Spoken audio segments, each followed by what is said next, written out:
Hello दोस्तों, आप सभी का स्वागत है आपके अपने चैनल लर्न यू में। मैं आपके लिए लेके आया हूं एक बहुत ही बड़ी खुशखबरी। मैं शुरू करने जा रहा हूं आपके लिए एक कंप्लीट इंग्लिश बैच। जी हाँ, बिल्कुल कंप्लीट मतलब कंप्लीट। आपको इस बैच के बाद कुछ भी पढ़ने की जरूरत नहीं होगी। ये पेड बैच मैंने आपके लिए बिल्कुल फ्री रखा है। ठीक है, हर टॉपिक को बहुत डीपली पढ़ेंगे।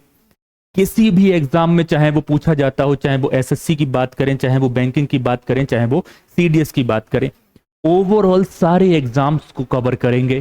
ठीक है, आज की जो क्लास होगी वो हमारी प्रोनाउन की क्लास होगी। कैसे पढ़ेंगे उस बात को समझ लेते हैं। पहले सारे कॉन्सेप्ट्स को क्लियर करते हुए चलेंगे और उसके बाद उस टॉपिक की क्या करेंगे, हम प्रैक्टिस करेंगे, प्रीवियस ईयर क्वेश्चंस करेंगे, ताकि हम ये देख पाए क्या जो हमने टॉपिक पढ़ा है, क्या जो हमने कॉन्सेप्ट पढ़ा है वो हम अप्लाई कर पा रहे हैं या नहीं कर पा रहे हैं। बहुत सारे बच्चे कॉन्सेप्ट तो पढ़ लेते हैं लेकिन उन्हें अप्लाई नहीं कर पाते। अगर आपने ये बैच ले लिया, बिल्कुल फ्री ऑफ कॉस्ट है बैच आपके लिए। अगर आपने ये बैच कंप्लीट कर लिया, इससे बाहर अंग्रेजी में कुछ नहीं आएगा। किसी भी एग्जाम में आप बैठ जाएंगे, आपको मैं 100% गारंटी देता हूं, एक क्वेश्चन आपको बाहर नहीं मिलेगा। ठीक है, तो शुरू करते हैं हम अपनी पहली क्लास। जो हमारी पहली क्लास है वो किसकी है, टॉपिक की, प्रोनाउन की बात करेंगे। तो देखते हैं कि प्रोनाउन क्या होता है। बात करें अगर प्रोनाउन की, तो प्रोनाउन वो वर्ड होता है जो क्या करता है, रिप्रेजेंट करता है नाउन को। वो शब्द जो नाउन को रिप्रेजेंट करते हैं। आपने बचपन में पढ़ा होगा कि प्रोनाउन क्या होता है। नाउन के स्थान पर आने वाले शब्दों को क्या कहा जाता है, प्रोनाउन कहा जाता है। डेफिनेशन तो ठीक पढ़ी है बट आधी पढ़ी है। पूरी डेफिनेशन क्या होगी, जो रिप्रेजेंट करता है। जरूरी नहीं है कि किसी के नाम के स्थान पर ही प्रोनाउन आए। ऐसा हो सकता है किसी नाउन को दिखाने के लिए, डेमोन्स्ट्रेट करने के लिए किसी प्रोनाउन का यूज किया गया हो, किसी को रिप्रेजेंट करने के लिए उस प्रोनाउन का यूज किया गया हो। तो आप हमेशा क्या बोलेंगे, नाउन प्रोनाउन क्या होता है, जो रिप्रेजेंट करते हैं नाउन को। चलिए बात करें तो देखिए, मैंने कहा Ram is an intelligent boy. Ram एक इंटेलिजेंट बॉय है। राम अपने आप में क्या है, नाउन है। आपने कहा बिल्कुल सर नाउन है। तो हमने यहां देखा राम की जगह हमने क्या लगा दिया, ही लगा दिया। तो राम के नाम की जगह हमने क्या लगाया, ही लगाया। तो ही क्या हो जाएगा, प्रोनाउन हो जाएगा, क्योंकि किसकी जगह आया, राम की जगह आया। ये तो आपने बचपन में पड़ा हुआ है। लेकिन यहां देखिए, मैंने कहा दिस इज माई कार। तो ये जो दिस है, क्या ये इस कार को नहीं दिखा रहा। मैंने कहा दिस इज माई कार, वो मेरी कार है। तो आपने कहा जी सर, ये जो कार है इसको कौन दिखा रहा है, ये दिस डेमोन्स्ट्रेट कर रहा है। इसका मतलब ये कार अपने आप में क्या नाउन है। क्या ये दिस इस नाउन के स्थान पर आया, जगह पर आया, नहीं आया।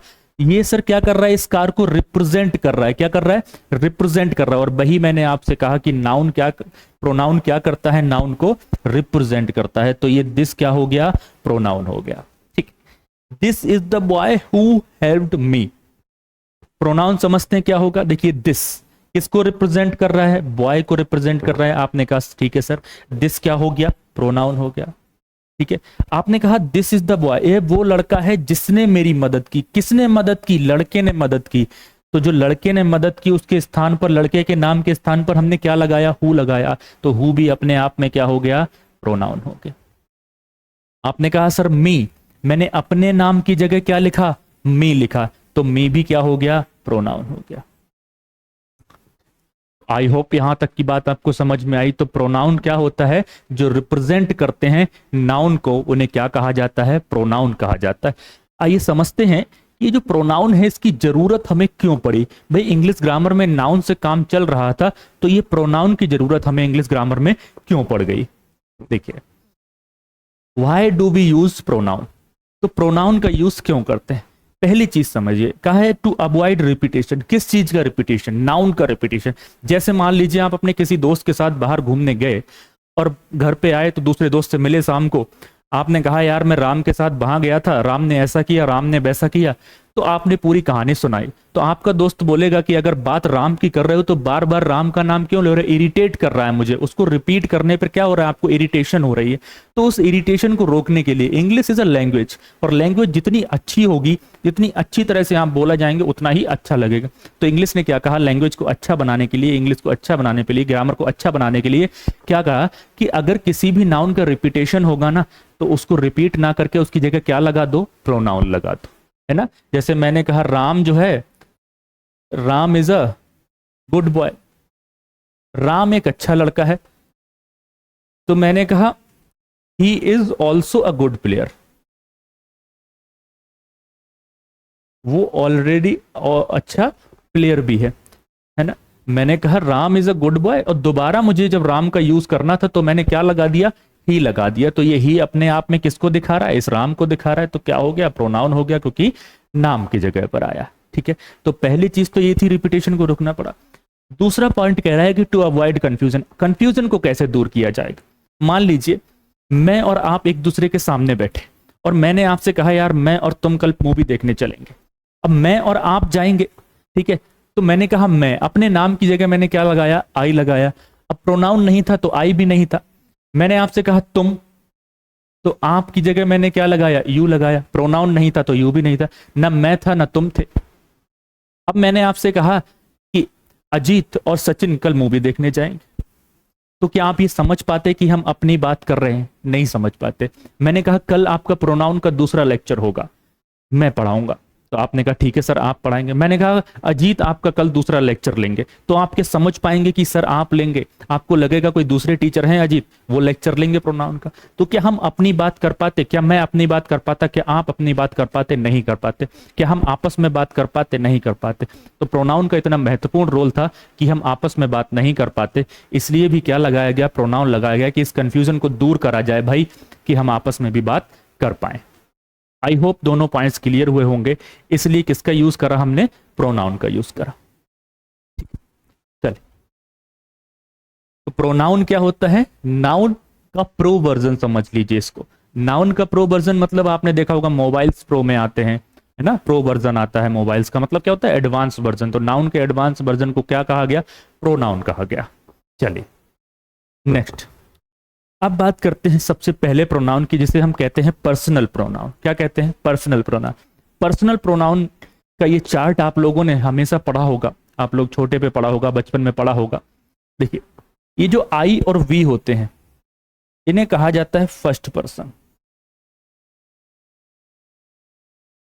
आई और वी को कहते हैं हम फर्स्ट पर्सन,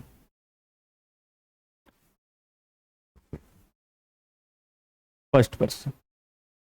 यू को कहते हैं हम सेकंड पर्सन, और ही शी इट दे को कहते हैं हम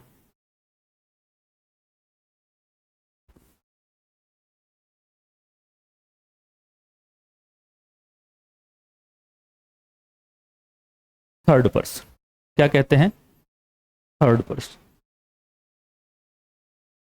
देखिए कहानी को समझिए, इनका बहुत योगदान है और बहुत ज्यादा एरर्स एग्जामिनर यहां से पूछता है।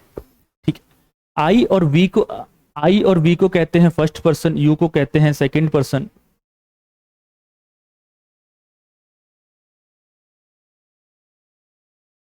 और ही शी इट दे को कहते हैं थर्ड पर्सन। समझना यह है कि इन्हें first person, second person, third person क्यों कहा गया। भाई इनको भी तो थर्ड पर्सन को फर्स्ट पर्सन कहा देते थे, इनको ही फर्स्ट पर्सन क्यों कहा गया, तो इसको समझना बहुत जरूरी है। इसी पे बेस्ड आप बहुत सारे एरर्स को फाइंड करते हैं।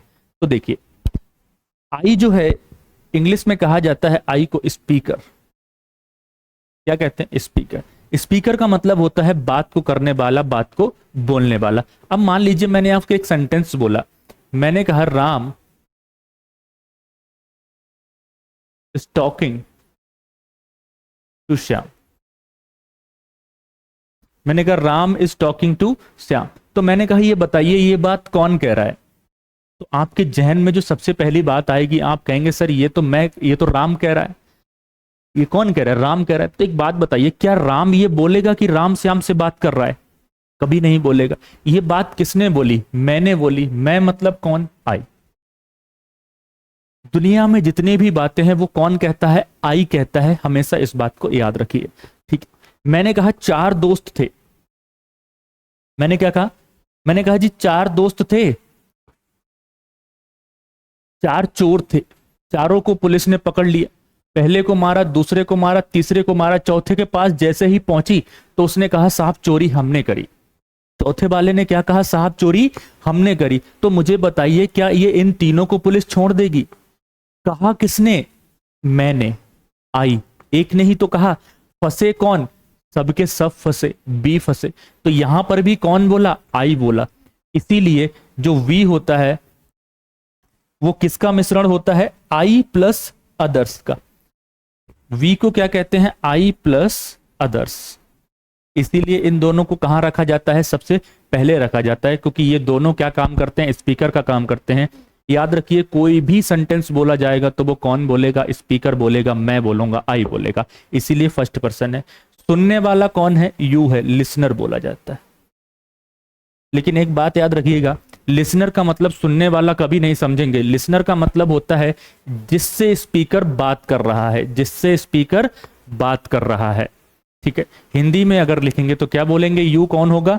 जिससे स्पीकर ने बात की। ही शी इट देखो थर्ड पर्सन क्यों कहा जाता है? क्योंकि इनका योगदान नहीं है।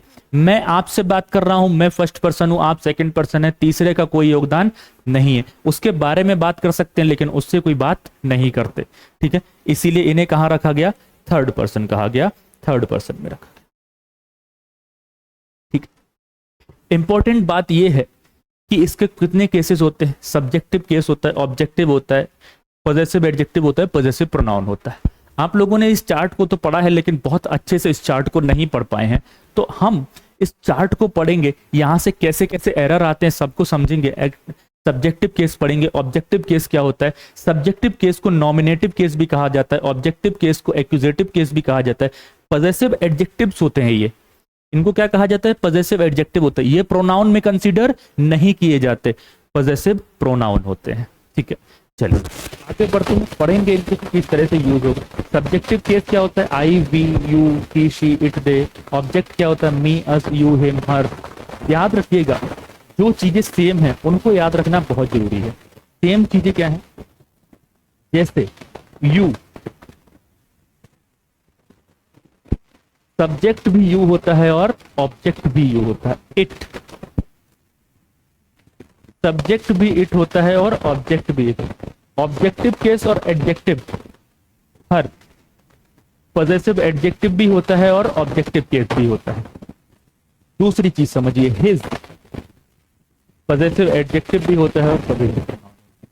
यहां इन 4 चीजों में एग्जामिनर आपको सबसे ज्यादा फंसाएगा, सबसे ज्यादा दिक्कत देगा। क्यों? वो जानता है कि बच्चा यहीं फंसेगा, लेकिन आप नहीं फंसेंगे। पढ़ेंगे तो अच्छे से सारी चीजों को एकदम क्लियर करते हुए चलेंगे। आगे बढ़ते हैं, चलिए देखिए, बात करी थी हमने आई की।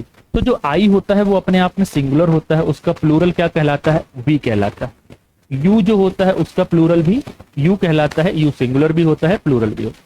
ही, शी, इट, दे, इन तीनों में से किसी का भी प्लूरल बनाना हो तो दे बनाते। यहां पर बहुत सारे बच्चों को कंफ्यूजन होती है। याद रखिए, अगर एक लड़का है तो ही, बहुत सारे लड़के हैं तो दे।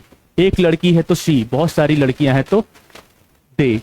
एक ऐसा जेंडर है जो नहीं पता तो इट, बहुत सारे हैं तो ऐसे लोग तो क्या होगा? दे होगा, ठीक। चलिए अब कॉन्सेप्ट पे पढ़ते हैं। सब्जेक्टिव और ऑब्जेक्टिव केस का यूज कैसे करना है, कैसे इसमें पेपर्स में एरर आते हैं, उन चीजों को हमें देखना है, ठीक। तो वर्ब कॉन्सेप्ट, पहला कॉन्सेप्ट हमें पढ़ना है वर्ब। देखिए साहब, वर्ब बहुत इंपॉर्टेंट है। एग्जामिनर वर्ब से कॉन्सेप्ट बहुत पूछा जाता है, ठीक है। देखिए वर्ब, वर्ब अपने बाद लेती है अपना ऑब्जेक्ट और अपने पहले लेती है अपना सब्जेक्ट। अपने बाद क्या लेती है? अपना ऑब्जेक्ट, और अपने पहले अपना सब्जेक्ट, ठीक है। तो अपने बाद क्या लेती है? ऑब्जेक्ट, और अपने पहले सब्जेक्ट लेती, ठीक है। बहुत अच्छे क्वेश्चंस बनते हैं यहां से, देखते हैं। किसी भी सेंटेंस में कुछ हो ना हो, वर्ब का होना जरूरी है। ठीक, कैसे क्वेश्चंस बनेंगे यहां से देखिए। यहां अगर बात करें तो सेंटेंस क्या कह रहा है, यू एंड मी और I will go to watch a movie. तुम और मैं एक मूवी देखने जाएंगे। तो यहां से समझिए, मी आएगा या आई आएगा ये हमें बताना। तो यहां से देखते हैं, सबसे पहले हमें क्या पता लगाना है, वर्ब पता लगाना है। तो वर्ब हमें दिख गई क्या है, गो। जो इसकी क्या है, मेन वर्ब। मैंने कहा वर्ब से पहले क्या आता है, सब्जेक्ट आता है। सब्जेक्ट कौन होता है, जो काम को करता है उसे क्या कहते हैं, सब्जेक्ट कहते हैं। तो यू और आई, तुम और मैं मूवी देखने जाएंगे कि नहीं जाएंगे। तो समझिए यू इसमें क्या का काम कर रहा है, सब्जेक्ट का काम कर रहा है। तो आपको चार्ट देखना है। चार्ट में आपने देखा कि सर आपने अभी बताया कि यू सब्जेक्ट भी होता है और ऑब्जेक्ट भी होता है। तो यू तो सब्जेक्ट होता है, ये बात बिल्कुल ठीक है। मी हमने कहां पढ़ा था, ऑब्जेक्टिव केस में पढ़ा था। मी ऑब्जेक्ट होता है और आई सब्जेक्ट होता है, और वर्ब से पहले क्या आता है, सब्जेक्ट आता है। तो आंसर क्या होगा, आई होगा, मी नहीं होगा। आई होप ये बात समझ में। तो आंसर क्या हो जाएगा, आई हो जाएगा। नेक्स्ट देखते हैं, they should help you and she और हर। उन्हें तुम्हारी और उसकी मदद करनी चाहिए। देखिए वो मेन वर्ब क्या है, हेल्प है। वर्ब से पहले सब्जेक्ट, बिल्कुल, दे क्या होता है, सब्जेक्ट होता है। वर्ब के बाद क्या आता है, ऑब्जेक्ट आता है। यहां से देखिए यू ऑब्जेक्ट का काम करता है साहब, सब्जेक्ट का भी करता है, ठीक है। लेकिन यहां पर ऑब्जेक्ट क्या सी होता है या हर होता है, हमने पढ़ा था सी क्या होता है, सब्जेक्ट होता है। तो आंसर क्या होगा, आगे देखते हैं। मैंने कहा राम एंड मी और I is coming to meet you and him. Verb क्या है, कमिंग। मेन वर्ब क्या है, कमिंग। वर्ब से पहले सब्जेक्ट, तो राम सब्जेक्ट है। यहां सब्जेक्ट चाहिए तो क्या आएगा, आई आएगा, मी नहीं आएगा। आगे देखते हैं, वर्ब के बाद ऑब्जेक्ट, यू ऑब्जेक्ट होता है, बिल्कुल ठीक है। एंड ही और हिम के साथ ऑब्जेक्ट चाहिए, ही सब्जेक्ट होता है। तो क्या आएगा, आई होप ये क्लियर है। नेक्स्ट देखते हैं, दे इनवाइटेड राधिका एंड मी और आई। इनवाइटेड अपने आप में कैसी वर्ब है, मेन वर्ब है। उसके बाद ऑब्जेक्ट, किसी का भी नाम सब्जेक्ट और ऑब्जेक्ट में कैसा रहता है, सेम रहता है, उस पर कोई इफेक्ट नहीं पड़ता। तो राधिका यहाँ किसका काम कर रही है, ऑब्जेक्ट का काम कर रही है। और दूसरी बात क्या है, मी और आई को देखें तो क्या आएगा, ऑब्जेक्ट आएगा। वर्ब के बाद क्या आता है, ऑब्जेक्ट। दूसरी चीज यहाँ से, आपको एक बहुत इंपॉर्टेंट चीज आप यहाँ से क्या समझ सकते हैं, ये जो एंड कंजंक्शन होता है ना, एंड और दो कंजंक्शन जो की बात करें, वैसे तो सारे ही कंजंक्शन सबको ही सेम जोड़ते हैं। सब्जेक्ट को सब्जेक्ट से, ऑब्जेक्ट को ऑब्जेक्ट से जोड़ते हैं। कंजंक्शन बड़ा वफादार व्यक्ति होता है। तो याद रखिए जब भी ये एंड लगा होगा या और लगा होगा तो सब्जेक्ट को किससे जोड़ेगा, सब्जेक्ट से जोड़ेगा, ठीक है। तो यू सब्जेक्ट होगा तो कौन से जुड़ेगा, सब्जेक्ट से जुड़ेगा। राधिका ऑब्जेक्ट थी तो किससे जुड़ेगी, ऑब्जेक्ट से जुड़ेगी। तो ये दोनों कॉन्सेप्ट आप यहाँ याद रखें। एक कॉन्सेप्ट जिससे क्वेश्चन बहुत पूछा जाता है, लेट। लेट के बाद मी और आई गो देयर, ठीक है। तो लेट जो है अपने आप में क्या है, मेन वर्ब होती है। बहुत सारे बच्चों को ये बात नहीं पता होती, लेट क्या है, अपने आप में वर्ब है। तो अगर वर्ब है तो उसके बाद क्या आता है, ऑब्जेक्ट आता है, सब्जेक्ट नहीं है। तो आप याद क्या रखेंगे, जो लेट होता है उसके बाद क्या आएगा, ऑब्जेक्ट आएगा, सब्जेक्ट नहीं। लेट ही और हिम टॉक, तो क्या आएगा, लेट के बाद ऑब्जेक्ट आता है तो हिम, ऑब्जेक्ट क्या होता है, हिम होता है, ही क्या होता है, सब्जेक्ट। आई होप यहां तक की बात आपको क्लियर हो गई होगी। नेक्स्ट मूव कर, अब एक रूल पढ़ते हैं, बहुत ही इंपॉर्टेंट रूल है, समझिए क्या कहता है। रूल कहता है we always compare subject to subject and object to.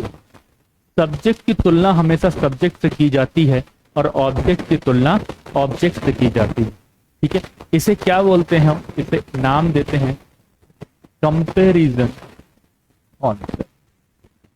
क्या कहते हैं हम, कंपैरिजन कॉन्सेप्ट। कॉन्सेप्ट क्या है, देखिए यू, सॉरी योर नहीं होगा, यू होगा। क्या होगा, you are better than I और मी।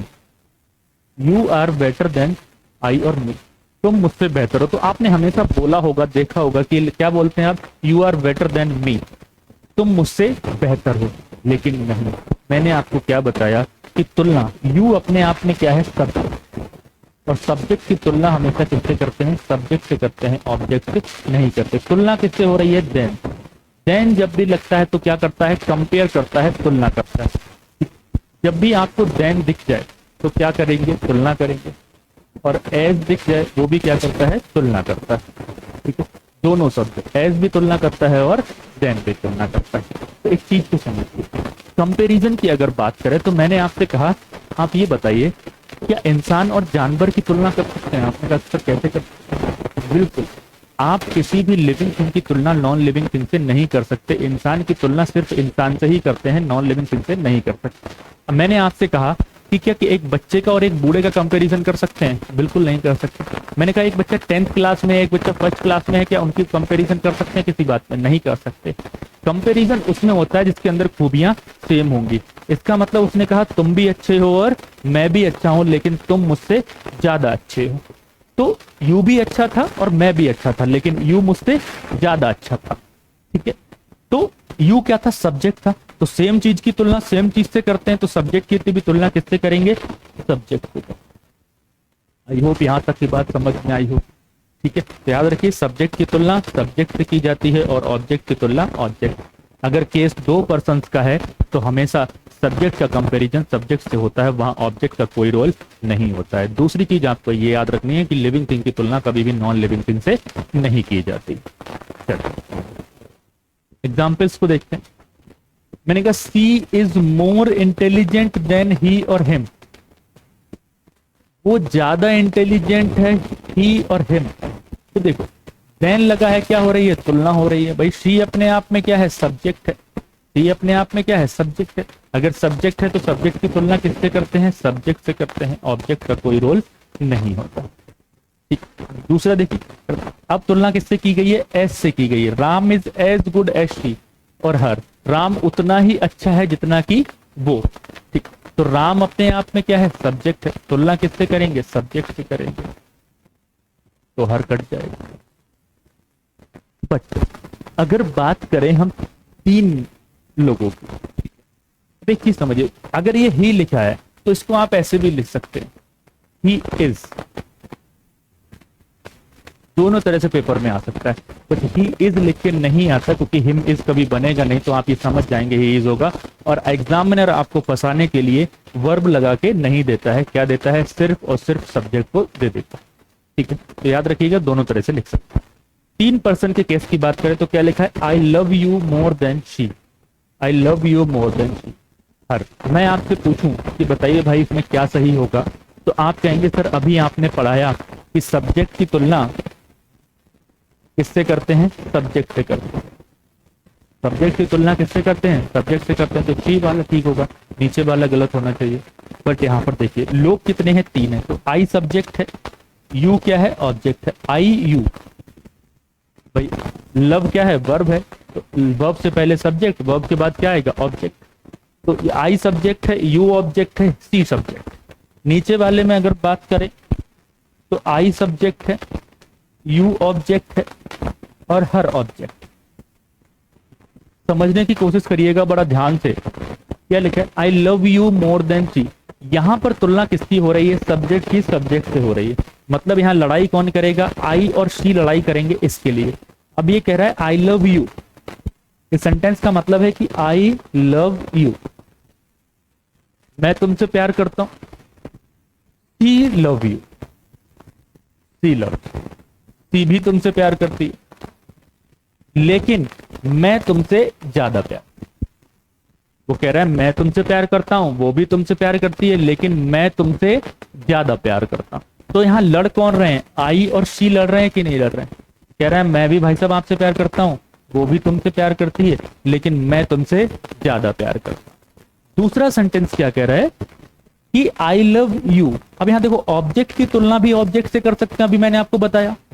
यू ऑब्जेक्ट है और हर ऑब्जेक्ट है, तो यहां पर ये दोनों लड़ाई करेंगे। कैसे, मैंने कहा आई लव यू, मैंने कहा आई लव यू, ठीक है। अब मैंने कहा आई लव हर। अब मैं तुम्हें भी प्यार करता हूं और उसे भी प्यार करता हूं, मैं तुम्हें भी प्यार करता हूं और उसे भी प्यार करता हूं, लेकिन मैं तुम्हें ज्यादा प्यार करता हूं। तो यहां पर क्या आई ने लड़ाई की, नहीं, यू और हर में लड़ाई हुई, ऑब्जेक्ट में लड़ाई हुई। यहां किस में लड़ाई हुई, सब। तो इस बात को याद रखिएगा, सब्जेक्ट की तुलना जब सब्जेक्ट हो, अब यहाँ सब्जेक्ट और ऑब्जेक्ट दोनों ही अवेलेबल हैं, तो सब्जेक्ट की तुलना सब्जेक्ट से कर सकते हैं और ऑब्जेक्ट की तुलना ऑब्जेक्ट से कर सकते हैं। दोनों ही केस यहाँ पर ठीक है, ये भी ठीक है, ये भी ठीक।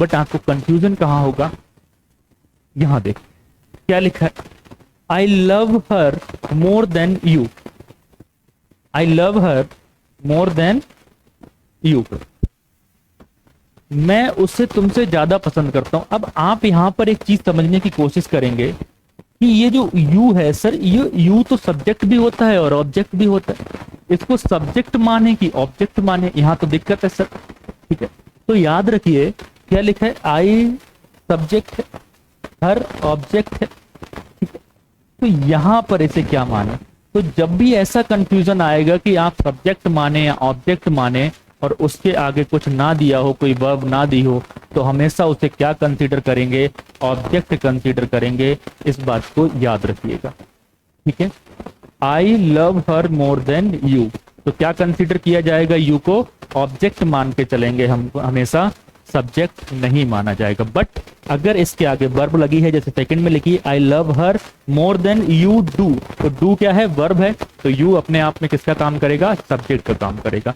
तो ऐसा वर्ड जो सब्जेक्ट और ऑब्जेक्ट दोनों का काम कर सकता है, उसके आगे अगर कोई वर्ब नहीं लगी है तो वो किसका काम करेगा, सब्जेक्ट का काम करेगा। अगर उसके आगे कोई वर्ब लगी है तो किसका काम, उसके अगर वर्ब नहीं लगी है तो ऑब्जेक्ट का काम करेगा, अगर उसके आगे वर्ब लगी है तो किसका काम करेगा, सब्जेक्ट का काम करेगा। ठीक है, आई होप यहां तक की बात समझ में आ गई होगी। बस इतना याद रखना है कि अगर 3 लोग दिए हैं तो उसका कंपैरिजन सब्जेक्ट से भी करा सकते हैं और उसका कंपैरिजन ऑब्जेक्ट से भी करा सकते हैं, दोनों सेंटेंसेस में कोई गलती नहीं होगी। चलिए नेक्स्ट कॉन्सेप्ट पर बात करते हैं, इट की। बहुत ज्यादा पूछे जाने वाला सवाल है इट से कि भाई इट का यूज कहां कहां होता है। तो पढ़ते हैं, रूल क्या कहता है कि अगर इट का उपयोग सब्जेक्ट के रूप में हो और उसके साथ बी फॉर्म का प्रयोग किया जाए तो सब्जेक्टिव केस का यूज आता है। ठीक है, कैसे समझते हैं, रूल कहना क्या चाह रहा है इस बात को समझते हैं। बी की फॉर्म्स कौन कौन सी होती हैं, अगर मैं बी की फॉर्म्स की बात करूं तो मेनली यहां जो यूज होंगी वो क्या होगी, इज होती है, आर होती है, वॉज होती है, वर होती है, ठीक है, एम होती है, ये सारी क्या कहलाती हैं, बी फॉर्म्स कहलाती हैं। ठीक है, तो अगर इट के बाद इनका प्रयोग होगा तो कौन सा केस आएगा, सब्जेक्टिव केस आएगा। कौन सा केस आएगा, सब्जेक्ट। तो क्या लिखा है देखिए, it was, it was B की फॉर्म का यूज हुआ है तो क्या आएगा, इट वॉज मी और आई, सब्जेक्टिव केस आएगा, मी तो ऑब्जेक्टिव केस होता है तो क्या आएगा, आई आएगा। वो कह रहा है वो मैं था जिसने तुम्हारी मदद की, वो मैं था जिसने तुम्हारी मदद की। तो समझने वाली बात यह है कि मदद किसने की थी, मैंने की थी, और जो काम को करता है वो क्या होता है, सब्जेक्ट होता है, इसीलिए कौन सा केस आया, सब्जेक्टिव केस आया। नीचे वाले में देखते हैं, इट इज आई और मी, तो आई होगा, वो मैं हूं, हु इज डूइंग और who are doing your work. बहुत ही ज्यादा पूछे जाने वाला सवाल है ये, कई बार एसएससी ने पूछा है, इस बात को ध्यान से समझिए। इट इज आई, अब बात किसकी हो रही है, आई, हु भी कौन है, आई, वो मैं हूं जिसने, जिसने किसने, मैंने। तो ये जो हु होता है ना, ये रिलेटिव प्रोनाउन का काम कर रहा है, हम आगे पढ़ेंगे। तो ये किसके बारे में बता रहा है, आई के बारे में बता रहा है। तो यहाँ वर्ब भी किसके अकॉर्डिंग लगेगी, आई के अकॉर्डिंग लगेगी। तो आई के अकॉर्डिंग क्या वर्ब आएगी, एम। ठीक है, तो ये जितने भी शब्द जो जोड़ते हैं, रिलेटिव का काम करते हैं, वो अपने पहले वाले के अकॉर्डिंग वर्ब लेते हैं। तो पहले क्या आया है, आई आया है, तो वर्ब भी किसके आएगी, आई के अकॉर्डिंग आएगी, एम। ठीक है, तो क्या हो जाएगा, it is I who am doing this work. थोड़ा सा अजीब लगेगा पढ़ने में, बट इसीलिए सबसे ज्यादा पूछा जाने वाला सवाल। आई होप समझ में आ गया। तो इट के बाद अगर बी की फॉर्म आई है तो कौन सा केस आएगा, सब्जेक्टिव केस आएगा। नेक्स्ट क्वेश्चन पे मूव। नेक्स्ट रूल देखिए, इट का यूज कहां कहां करते हैं भाई। इट का use animals, non living things and unknown gender के लिए किया जाता है। किसके लिए किया जाता है, एनिमल्स के लिए, नॉन लिविंग थिंग्स के लिए, और जिसका जेंडर पता ना हो। जैसे नॉन लिविंग थिंग जैसे क्या है, अमेरिका है, देश की बात, America is a developed country, तो उसके लिए क्या लगा दिया हमने, इट इज। तो इट केस के लिए आया, अमेरिका के लिए आया। ठीक है, जैसे हम अपने देश से बहुत प्यार करते हैं तो कहते हैं भारत माता है, तो कभी कभी हम प्यार में उसके लिए शी का भी यूज कर देते हैं, शी भी लगा देते हैं, तो वो गलत नहीं होता है। ठीक है, द स्टूडेंट, अब देखिए स्टूडेंट की बात है तो हमें स्टूडेंट का जेंडर नहीं पता, जेंडर कैसा है, अननोन है, अब कभी पेपर में आ जाए कि student is doing his her और इट्स वर्क, तो क्या लगाएंगे? बहुत सारे बच्चे यहाँ गलती कर देते हैं, प्रेफर कर देते हैं सर इट्स लगा दीजिए। देखिए इंग्लिश कहती है, जब इंग्लिश को बनाया गया होगा, जब चीजें शुरू हुई होंगी, ग्रामर को बनाया गया होगा, तो वहां पर क्या था? पुरुष प्रधान। जितने भी देश थे वो कहते थे पुरुष प्रधान देश थे, स्त्रियों को कम वैल्यू दी जाती थी, गर्ल्स को कम वैल्यू दी जाती थी। तो उसके देखते हुए चीजें बनी। तो लड़कों ने क्या करा, मतलब बॉयज ने क्या करा या मेंस ने क्या करा, जिन्होंने भी बनाया मैन में, उन्होंने सबसे पहली प्रायोरिटी किसको दी? हिस्को दी। उन्होंने कहा अगर आपको किसी का जेंडर नहीं पता है, अगर आपको किसी का जेंडर नहीं पता है और उसमें आपको हिज का ऑप्शन दिया गया है, तो सबसे पहली प्रायोरिटी किसको देंगे? हिज को देंगे।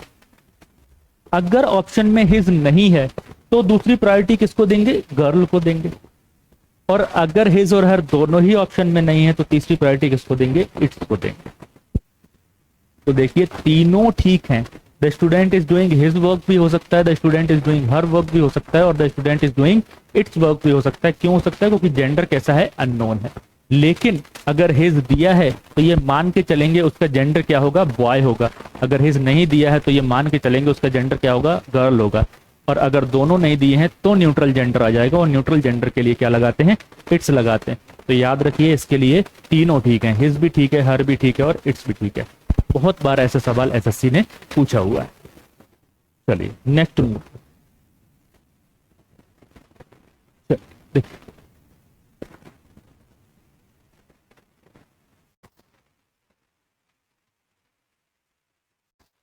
नीचे हो गया, इसको यहाँ काट के मैं यहाँ लिख देता हूँ। इट्स वर्सेस इट्स बहुत ज्यादा कंफ्यूजिंग कॉन्सेप्ट है, और आज के बाद आपको इसमें कोई कंफ्यूजन नहीं रहेगा। ध्यान से समझते हैं भाई, ये इट्स क्या काम करता है और ये इट्स क्या काम करता है। ठीक है, देखिए ये जो इट्स है ये किसको दिखाता है? पोजेशन को दिखाता है। किसको दिखाता है? पोजेशन। पोजेशन का मतलब समझिए, पोजेशन का मतलब होता है अधिकार। क्या होता है? अधिकार दिखाना। तो ये किसी चीज पे अपना क्या दिखाता है? अधिकार दिखाता है। ये जो इट्स है ये किसके लिए यूज होता है? जैसे इट इज लिखते हैं हम, इट हैज लिखते हैं, ठीक है, तो ये शॉर्ट फॉर्म के लिए यूज होता है। ये जो ऊपर कॉमा लगा है इसको आपने पढ़ा होगा, जैसे आपने बहुत बार पढ़ा होगा कि सर एपोस्ट्रोफे होता है। इसको एपोस्ट्रोफे नहीं, इसको क्या बोलते हैं? रेज्ड कॉमा बोलते हैं, क्योंकि अगर एपोस्ट्रोफे होता तो ये किसका सेंस देता? का, की, के का साइन देता। ठीक है, लेकिन इसको क्या बोला जाता है? रेज्ड कॉमा बोलते हैं। ठीक है, क्या बोलते हैं? Raised comma. तो क्या कहता है? It is, it has. देखिए कब यूज होगा, देखें, द स्कूल सेलिब्रेटेड इट्स और इट्स 10th एनिवर्सरी। स्कूल ने अपनी 10th एनिवर्सरी कंप्लीट की। जहां भी सेंस अपने का आता है, किसका आता है? अपने का आता है, तो वो क्या दिखाता है? पोजेशन, अधिकार। अपना मतलब क्या है? अपने पे अधिकार है उसके। तो स्कूल ने अपनी 10th एनिवर्सरी, अपनी मतलब क्या है? अधिकार है उसका, स्कूल का। तो क्या दिखाता है? अधिकार। कौन दिखाता है? इट्स दिखाता है। इस इट्स का प्रयोग नहीं करेंगे। ध्यान से देखिए, Columbia University seem to have forgotten its core values. Columbia University अपनी कोर वैल्यूज भूल गई। फिर किसका सेंस आया? अपने का सेंस आया। तो क्या आएगा? इट्स आएगा, यूज नहीं करेंगे। ठीक है, इस इट्स के बाद हमेशा क्या आएगा? एक नाउन आएगा। इस इट्स के बाद क्या आएगा? नाउन। नेक्स्ट देखिए, इट्स और it's your right to refuse the promotion.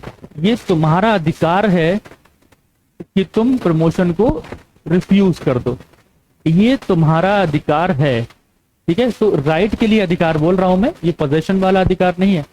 तो क्या है? ये तुम्हारा है।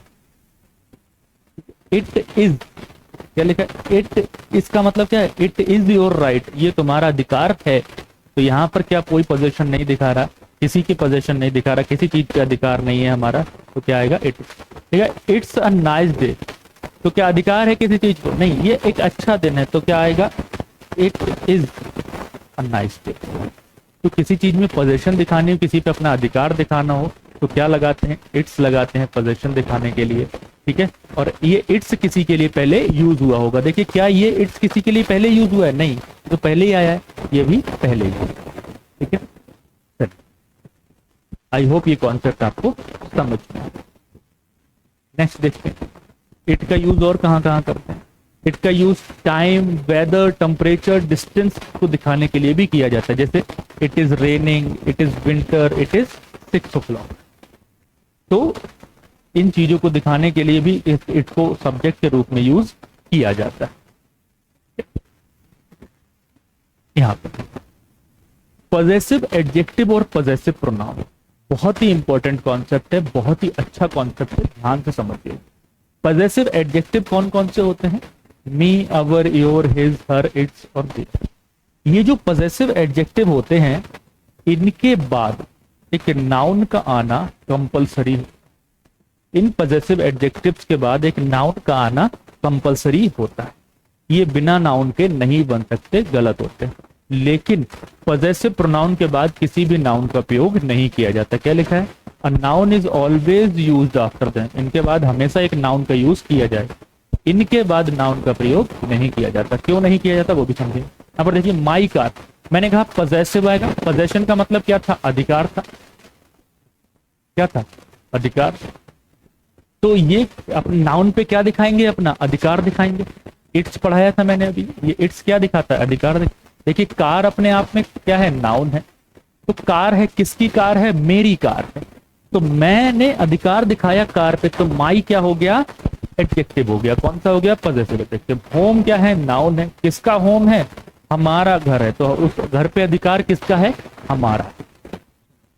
पॉजेसिव प्रोनाउन की बात करें तो पॉजेसिव प्रोनाउन जो होता है वो पॉजेसिव एडजेक्टिव प्लस नाउन से मिलकर बनता है।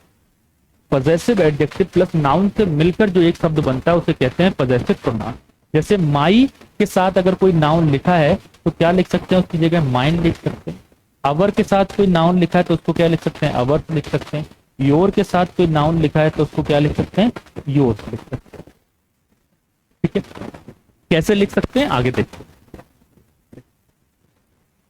सेंटेंस देखिए क्या लिखा है। अगर सेंटेंस में कोई नाउन पहले से है और दोबारा उसका यूज पोजेशन के साथ करना हो तो पॉजेसिव प्रोनाउन का इस्तेमाल करते हैं। अभी मैंने बताया कि पोजेशन के साथ कैसे करते हैं।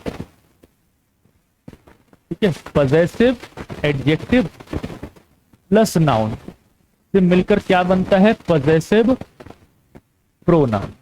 क्या बनता है? पॉजेसिव प्रोनाउन बनता है। इस बात पे देखिए क्या लिखा। This car is my car. This car is my car. अब कार पहले ही आ गया एक नाउन, दोबारा इस कार को लिखना था और उसके साथ क्या दिखाया? अधिकार भी दिखाया। क्या लिखा है? सेंटेंस में अगर कोई नाउन पहले से है, कार पहले से है, दोबारा उसका यूज करना है, दोबारा कार का यूज किया। किसके साथ? पोजेशन के साथ, मतलब पॉजेसिव वर्ड जो लिखे थे हमने उनके साथ। तो अधिकार दिखाया भाई किसने? माई ने। तो इन दोनों शब्दों की जगह हम कोई एक शब्द लिख सकते थे और उसका नाम क्या था? माई। तो यहां पर हम क्या लिख सकते हैं? माइन लिख सकते हैं माई कार की जगह। यहां पर देखिए your car is a new car. Car already है, यहां पर भी कार आया है और किसके साथ आया है? पोजेशन के साथ आया है, पॉजेसिव एडजेक्टिव के साथ है। और पॉजेसिव एडजेक्टिव प्लस नाउन लिखा हो और बाद में नाउन लिखा हुआ है तो इसको काट के क्या लिख सकते हैं? Yours is a new car. क्या लिख सकते हैं? Yours is a new car. अब देखिए एक शब्द जो पॉजेसिव प्रोनाउन में आपको सबसे दुख देगा वो क्या है? हिज। कौन सा वर्ड है? हिज। जैसे मैंने कहा his car is a new car, उसकी कार जो है वो नई कार है। तो कार ऑलरेडी आ गया। यहां पर देखिए ये कार क्या है? नाउन है। और ये हिज किसका काम कर रहा है? एडजेक्टिव का काम कर रहा है, क्योंकि क्या है? नाउन से पहले लगा। और आपने ये देखा था हिज जो इकलौता वर्ड होता है जो पॉजेसिव प्रोनाउन भी होता है और पॉजेसिव एडजेक्टिव भी होता है। लेकिन जब प्रोनाउन होगा तो उसके बाद नाउन नहीं आएगा, एडजेक्टिव होगा तो उसके बाद क्या आएगा? नाउन आएगा। यहां पर देखिए आपने लिखा his car is a new car, तो नाउन लिखा है तो ये किसका काम करेगा? एडजेक्टिव। मैंने अभी कहा कि उसकी कार, तो अधिकार है। पॉजेसिव एडजेक्टिव प्लस नाउन की जगह हम क्या लिख सकते हैं? पॉजेसिव प्रोनाउन लिख सकते हैं अगर वो नाउन दोबारा सेंटेंस में आया है। कार दोबारा आया है तो ये हिज कार की जगह हम ऐसे भी लिख सकते थे his is a new car. अगर हम ऐसे लिखते his is a new car तो कार तो था, तो कार के लिए आया हिज, तो ये हिज अपने आप में किसका काम करेगा? पॉसेसिव प्रोनाउन का काम करेगा, इस बात को याद रखिए। पॉसेसिव प्रोनाउन सेंटेंस में सब्जेक्ट का काम करता है या ऑब्जेक्ट का काम करता है? तो देखिए यहां पर किसका काम कर रहा है? ऑब्जेक्ट का काम कर रहा है। यहां पर किसका काम कर रहा है? सब्जेक्ट का काम। आई होप यहां तक की कॉन्सेप्ट आपको क्लियर हुए होंगे, समझ में आए होंगे। अगर आपको कोई भी डाउट हो तो कमेंट सेक्शन में लिखिए, वहां आपको उसका आंसर जरूर मिलेगा। ठीक है, मिलते हैं नेक्स्ट क्लास में, तब तक के लिए थैंक यू, जय हिंद।